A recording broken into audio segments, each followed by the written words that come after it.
आज हम diabetic mellitus के बारे में बात करेंगे। तो डायबिटिक मेलेटस वह बीमारी है जिसमें शरीर में इंसुलिन हार्मोन्स नहीं बनता है या सही तरीके से उपयोग नहीं होता है। अब हमें इंसुलिन की ज़रूरत क्यों पड़ती है? क्योंकि हमें इंसुलिन की ज़रूरत इसलिए पड़ती है कि शुगर, स्टार्च एवं अन्य खाना को अगर एनर्जी में कन्वर्ट करना है, बदलना है, तो हमें इंसुलिन की हार्मोन की ज़रूरत पड़ती है। तो किन्हीं भी कारणों से अगर इंसुलिन सही तरीके से नहीं बन पा रहा है, जिसके कारण ब्लड में शुगर की मात्रा बढ़ जाती है, उस कंडीशन को, उस स्थिति को हम कहते हैं कि यह डायबिटिक मेलेटस है। Why diabetes is an important health problem? क्योंकि भारत में देखा जाए तो 8 करोड़ से भी ज़्यादा लोग डायबिटिक के शिकार हैं और 30 साल की उम्र के लोगों को देखते हैं तो हर 20 में से एक व्यक्ति डायबिटिक का पेशेंट है। साथ ही अगर डायबिटिक का सही तरीके से इलाज ना हो, सही दवाई ना मिले और शुगर की मात्रा बढ़ती जाए तो बहुत सारे ऑर्गन को ख़राब करता है और डायबिटिक में बहुत सारे पैसे खर्च भी होते हैं। तो आइए जानते हैं कि डायबिटिक कितने प्रकार के होते हैं। डायबिटिस मेलेटस 2 प्रकार के होते हैं। पहला टाइप 1 डायबिटिस मेलेटस और दूसरा होता है type 2 diabetes mellitus. Type 1 diabetes mellitus, जिसमें उसको हम बोलते हैं इंसुलिन डिफिशिएंसी डायबिटिस मेलेटस, जिसमें इंसुलिन बिल्कुल नहीं बनता है, जिसके हमको इंसुलिन पे डिपेंड रहना पड़ता है। यह मुख्यतः बच्चों में और युवाओं में होता है। अगर हम 100 मरीज डायबिटीज़ मेलेटस के देखते हैं तो मुख्यतः उसमें 10% जो रहेंगे वो टाइप 1 डायबिटीज़ मेलेटस के रहेंगे। उसके बाद देखते हैं type 2 diabetes mellitus. Type 2 diabetes mellitus, अगर हम 100 डायबिटीज़ पेशेंट देखते हैं तो उसमें 90% जो रहते हैं वो टाइप 2 डायबिटीज़ मेलेटस के होते हैं। यह मुख्यतः 30 साल के ऊपर के लोगों में होता है और इसमें इंसुलिन की मात्रा ठीक तरीके से नहीं बनती है या ठीक तरीके से काम नहीं करती है। इसको हम टैबलेट या दवाई के द्वारा कंट्रोल करते हैं। आइए देखते हैं कि क्या क्या सिम्टम रहते हैं, लक्षण क्या क्या आते हैं। तो मुख्यतः इसमें किसी भी प्रकार के सिम्टम नहीं रहता है, लक्षण देखने को नहीं मिलते हैं। लेकिन अगर ब्लड ग्लूकोज 400 से ऊपर हो जाता है तो हमें निम्न लक्षण देखने को मिल सकते हैं, जैसे कि बार बार पेशाब आना, बहुत ज़्यादा भूख लगना, बहुत ज़्यादा प्यास लगना, रात में बार बार पेशाब होना और वजन में कमी आना। ये मुख्यतः इस प्रकार के लक्षण देखने को मिल सकते हैं। तो who should be screening for diabetes mellitus? तो हमें किनकी स्क्रीनिंग करनी चाहिए? अगर कोई भी व्यक्ति 31 साल की उम्र में है तो हम उन सबके स्क्रीनिंग करना चाहिए, या फिर कोई महिला गर्भवती है या टीबी का मरीज है या कोरोनरी हार्ट डिसीज से ग्रसित है या फिर लकवा मार दिया है, स्ट्रोक हो गया है, या फिर किसी को भी फैमिली हिस्ट्री हो, उनको माता पिता को डायबिटिक था तो हमको उसकी स्क्रीनिंग जरूर करनी चाहिए। How to diagnose diabetes mellitus? तो हम 2 प्रकार से डायबिटीज़ मेलेटस की जांच करते हैं। पहला है कैपिलरी ब्लड ग्लूकोज से और दूसरा है वीनस ब्लड ग्लूकोज से। तो हमें कुछ प्रिकॉशन रखनी चाहिए जब हम ग्लूकोमीटर का उपयोग करते हैं। तो ग्लूकोमीटर को धूल और नमी से बचाएं, हल्के गीले कपड़े से ग्लूकोमीटर को साफ करें और बीच बीच में ग्लूकोमीटर को कैलिब्रेशन करें, कैलिब्रेशन सोल्यूशन के द्वारा या फिर जो कैलिब्रेशन स्ट्रिप रहता है उसके द्वारा। और उसके बाद हम जब स्ट्रिप का उपयोग करते हैं तो कुछ बातें का ध्यान देनी चाहिए कि जो सही स्ट्रिप का उपयोग हो, जो ग्लूकोमीटर है उसी का स्ट्रिप हो, एक्सपायरी ना हो और सूखे नमी वाले जगह में रखा हो और उसका जो ग्लूको स्ट्रिप का जो बॉक्स है वो एयर टाइट होना चाहिए।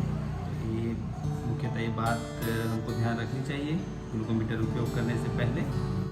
तो हम देखें कि डायग्नोसिस बिना ब्लड ग्लूकोज से करते हैं, कैपिलरी ब्लड ग्लूकोज से करते हैं, और एक महत्वपूर्ण जांच होता है तीसरा नंबर, जिसे कहते हैं हम HbA1c।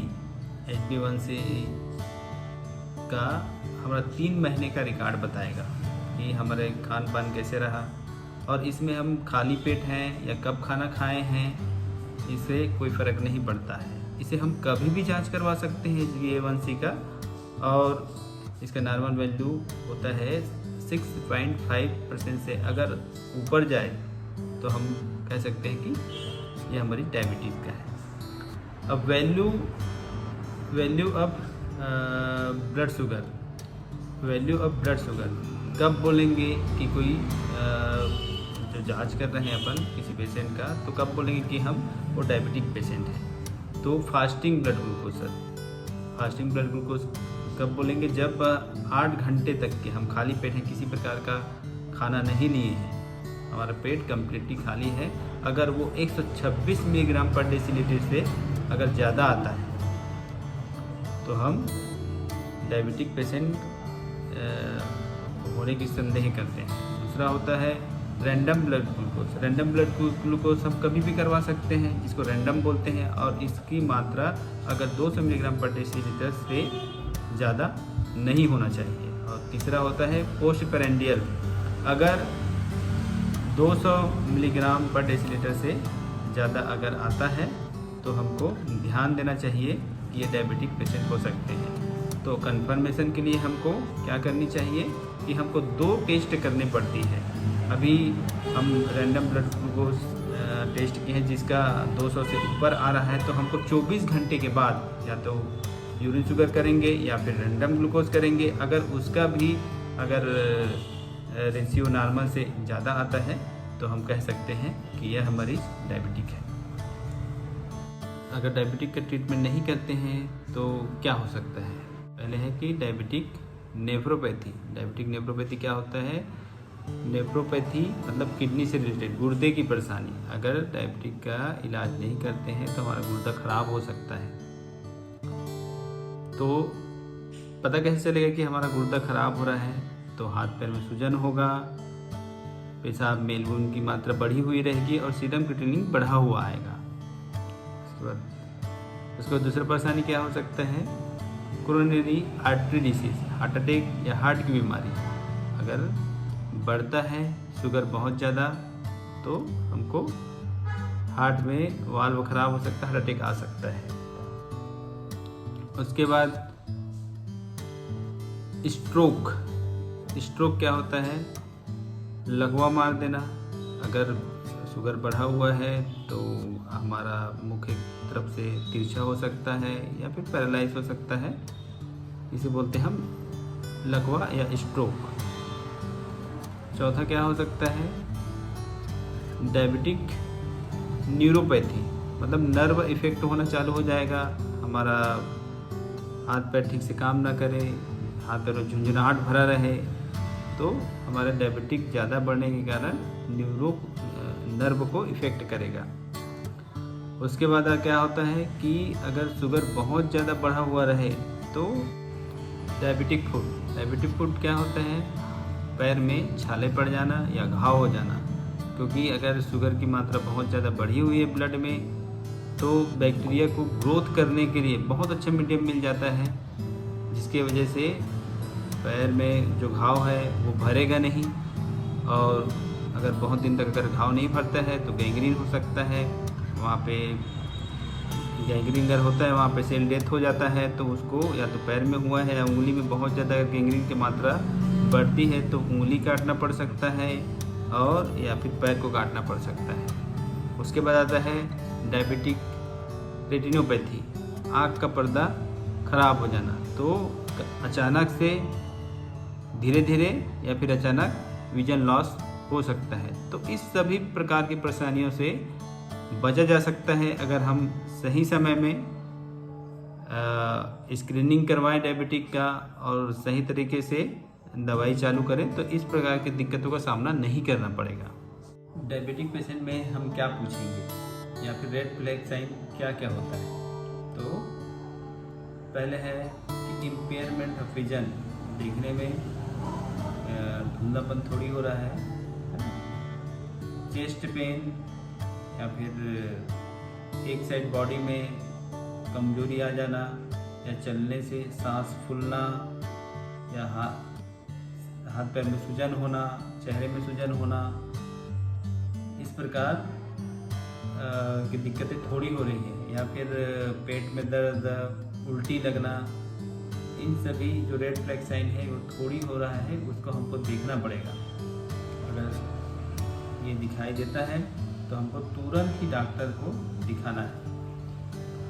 और अगर जिसका दवाई चल रहा है तो हमको पूछेंगे कि सिर में दर्द थोड़ी हो रहा है, चक्कर थोड़ी आता है, धड़कन घबराहट थोड़ी लगता है, धड़कन बढ़ा हुआ थोड़ी लग रहा है,